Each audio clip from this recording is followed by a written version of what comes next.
ಈ ಕರಾವಳಿ ಶಬ್ದ ತುಂಬಾನೇ ಸುದ್ದಿ ಮಾಡ್ತಾ ಇದೆ. ಯಾಕಂತ ಹೇಳಿದ್ರೆ ಕರಾವಳಿ ಅನ್ನುವಂಥ ಚಿತ್ರದ ಟ್ರೇಲರ್ ಬಿಡುಗಡೆ ಆಗಿದ್ದು, ಟ್ರೇಲರ್ ಸುದ್ದಿ ಮಾಡೋಕ್ಕಿಂತ ಹೆಚ್ಚು ಟ್ರೇಲರ್ ಬಿಡುಗಡೆ ಸಂದರ್ಭದಲ್ಲಿ ನಡೆದಂತ ಒಂದು ಘಟನೆಯನ್ನೇ ಸುದ್ದಿ ಮಾಡ್ತಾ ಇದೆ. ಏನೇ ಆದ್ರೂ ಕರಾವಳಿ ಚಿತ್ರದ ಟ್ರೇಲರ್ ತುಂಬಾನೇ ಅದ್ಭುತವಾಗಿ ಮೂಡಿ ಬಂದಿದೆ. ಪ್ರೇಕ್ಷಕರಲ್ಲಿ ಕುತೂಹಲನ ಮೂಡಿಸಿದೆ. ಯಾಕಂತ ಹೇಳಿದ್ರೆ ಅಷ್ಟೊಂದು ಅದ್ಭುತವಾಗಿ ಮೂಡಿ ಬಂದಿರುವಂತಹ ಒಂದು ಟ್ರೇಲರ್.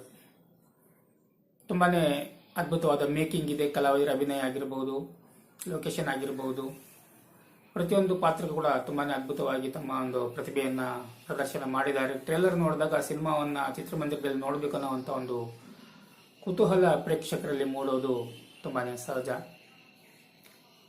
ಇತ್ತೀಚಿನ ದಿನಗಳಲ್ಲಿ ಚಿತ್ರೋದ್ಯಮದ ಚಿತ್ರಗಳು ಯಶಸ್ವಿಯಾಗಿ ಸುದ್ದಿ ಆಗೋಕ್ಕಿಂತ ಈ ನಕಾರಾತ್ಮಕ ವಿಚಾರಗಳು, ಬೇಡದ ವಿಚಾರಗಳೇ ಸುದ್ದಿ ಆಗ್ತಾ ಇದೆ. ಅದು ಉದ್ದೇಶಪೂರ್ವಕವಾಗಿ ಪ್ರಚಾರಕ್ಕೋಸ್ಕರನೇ ಮಾಡದಿದ್ರೆ ಅಷ್ಟೇನು ಸರಿಯಲ್ಲ ಅಂತ ನನ್ನ ಒಂದು ಅನಿಸಿಕೆ. ಯಾಕಂತ ಹೇಳಿದ್ರೆ ಸಿನಿಮಾಗಳು ಜನರ ಮನಸ್ಸನ್ನ ಗೆದ್ದು ಸುದ್ದಿ ಆಗಬೇಕೇ ಹೊರತು ವಿವಾದಗಳಿಂದಾಗಿ ಸುದ್ದಿ ಆಗೋದು ಚಿತ್ರೋದ್ಯಮದ ದೃಷ್ಟಿಯಿಂದ, ಚಿತ್ರತಂಡದ ದೃಷ್ಟಿಯಿಂದ ಒಟ್ಟಾರೆಯಾಗಿ ಹೇಳ್ಬೇಕಂತ ಹೇಳಿದ್ರೆ ಇದು ಒಳ್ಳೆಯ ಬೆಳವಣಿಗೆ ಅಲ್ಲ. ಏನೇ ಆಗಲಿ, ಕರಾವಳಿ ಚಿತ್ರದ ಏನೇ ಅವರು ಸಮಸ್ಯೆ ಇದ್ರೂ ಕೂಡ ಅವರು ಅವರವರು ಪರ್ಸನಲ್ ಆಗಿ ಭೇಟಿಯಾಗಿ ಅದೇನು ಸಮಸ್ಯೆ ಪರಿಹಾರ ಮಾಡ್ಕೋಬಹುದಾಗಿತ್ತು. ಯಾಕಂತ ಹೇಳಿದ್ರೆ ಈ ತರ ಸುದ್ದಿಗಳು ಚಿತ್ರೋದ್ಯಮದ ಮೇಲೆ, ಚಿತ್ರದ ಮೇಲೆ ನಕಾರಾತ್ಮಕ ಪರಿಣಾಮವನ್ನು ಬೀರುತ್ತೆ. ಒಂದು ಘನತೆ, ಗಂಭೀರತೆಯಿಂದ ಇದ್ದಂತಹ ಚಿತ್ರೋದ್ಯಮ ಸೋಷಿಯಲ್ ಮೀಡಿಯಾಗಳೆಲ್ಲ ಬಂದ ಮೇಲೆ ಅನಾವಶ್ಯಕವಾಗಿ ಬೇರೆ ಬೇರೆ ವಿಚಾರಗಳಿಗೆ ಸುದ್ದಿ ಆಗ್ತಾ ಇರೋದು ತುಂಬಾನೇ ಬೇಸರವನ್ನ ತಂದಿದೆ ಅಂತಾನೆ ಹೇಳ್ಬೋದು.